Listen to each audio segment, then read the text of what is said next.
అమ్మో యాదాద్రి జిల్లా కలెక్టర్ వి హనుమంతరావు సార్ ముచ్చటే అలాగున్నది కదా. ఎవలేడబోతే నాకేంది అనుకునే ఆఫీసర్లు ఉన్నారు. ఏదో నామకే వస్తే 10వ తరగతిలో మన జిల్లాకు 100కు 100% రిజల్ట్ రావాలి అని డిఈఓలకు ఎంఈఓలకు ఆర్డర్ వేసి చేతులు దులుపుకునే కలెక్టర్లు ఉన్నారు. కానీ హనుమంతరావు సార్ అట్లా లేడు. ఇక చూడురి, తెల్లారి 4-5 కొట్టంగానే 10వ తరగతి చదువుతున్న బడి పిల్లల ఇండ్ల ముంగట వాలిపోతున్నాడు. తలుపు కొట్టి మరీ వాళ్ళని నిద్ర లేపుతున్నాడు. పొద్దుగాల లేచి చదివితే మంచిగా యాదుకుంటాయి.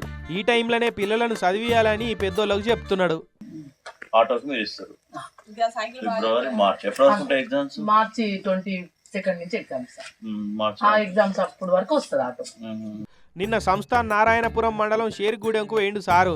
ఆ ఊర్లో 10 చదువుతున్న భగత్ చంద్ర ఇంటికి వేయండు. సారెంట బడి హెడ్ మాస్టర్ మేడం మండల పోలీసు వాళ్ళు కూడా ఉన్నారు.